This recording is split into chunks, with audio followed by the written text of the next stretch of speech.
Hello, hello, hello. Welcome back to Infinite Roleplay. My name is, of course, Nelson, and this is what you all voted for. This is the Kingsblood performer. She's a female performer of the warrior poet variety.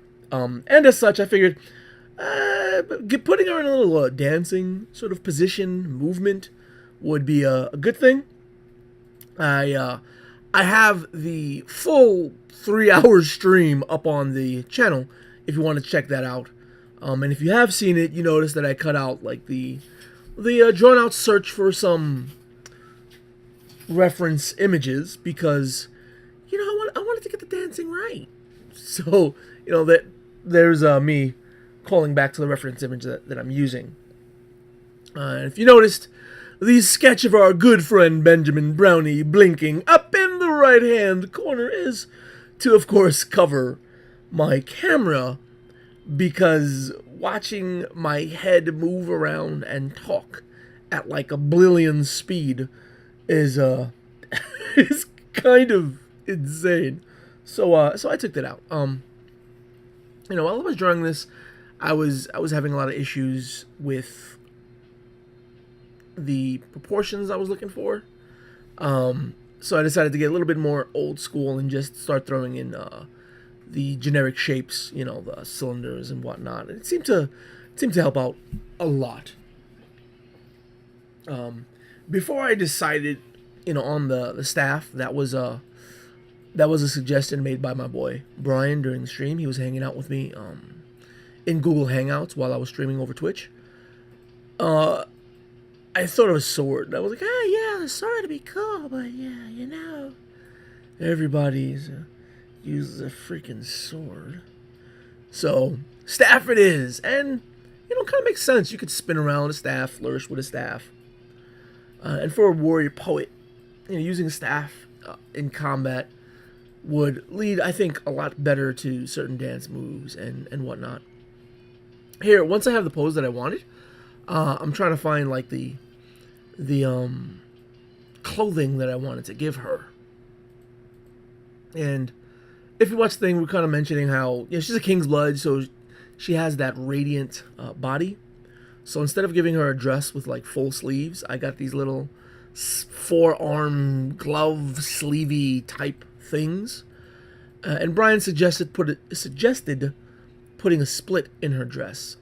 And while initially I wanted to give her a dagger, like on her calf, like she'd draw her dagger out, I'm gonna get you, and daggers are always useful, even like in just basic survival situations, right? But instead, she has these beads on her ankles. In my own mind, I kind of think of like when she's spinning around and dancing and like stomping on the floor, you'll hear the shaking of the bead.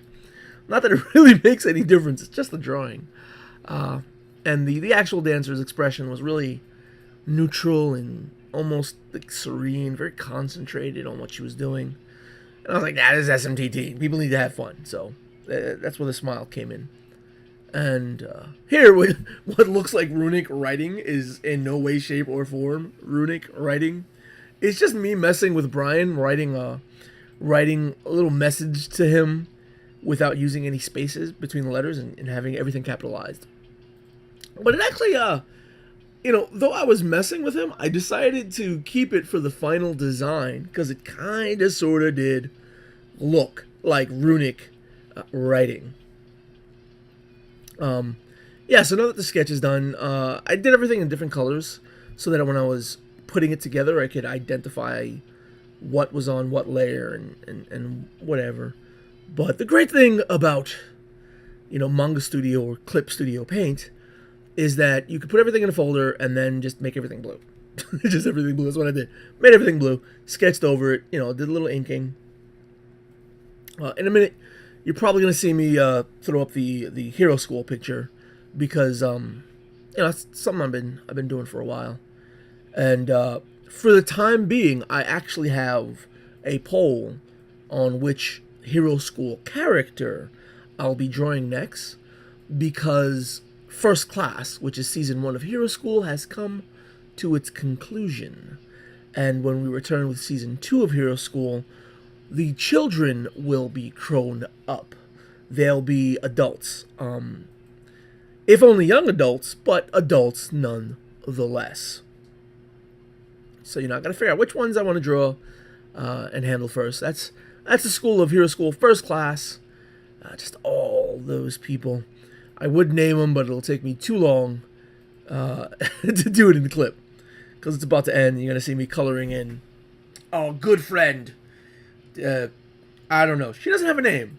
We're messing around calling her Danger because, you'd be flirting with her and flirting with Danger. We're so clever. But yeah, no, she doesn't have a name currently. If you want to leave a name, you could drop a name in the comments and maybe that'll be her name. Maybe she'll arrive somewhere else in the SMTT universe. Who knows? I've been known to include, plenty of characters sprinkled throughout, both as references and whatnot. You may have seen me draw a Kingsbloods before, and I haven't done this. I've been keeping it fairly simple, but the simplicity of the SMTT style sometimes makes me want to, explore a little bit more complex concepts. And while this isn't all that complex, it's just me finding a way that's not that detailed to represent some form of illumination from her. Ultimately, I do cell shade her body, which, wouldn't make sense, but yeah, it's a cartoon, so cartoon logic, sense made. I'm playing around, doing colors and whatever, what have you. Soon you'll see me color in the staff, and that's when I bring back the pseudo, runic writing. I figured a runic staff might be cool for her because in the SMTT gear creation toolkit, which is, I'm still working on that. That's still pretty early in development. There's a lot of rules that I'm working on, that I'm implementing. One of which being you can have runic weapons, and by runes for your weapons, each rune having a limited well of power and ability to draw upon. Figuring, I'll give her a runic weapon, and maybe she could throw an ice bolt once in a blue moon. I don't know why an ice bolt. Who knows? I mean, she's a Kingsblood.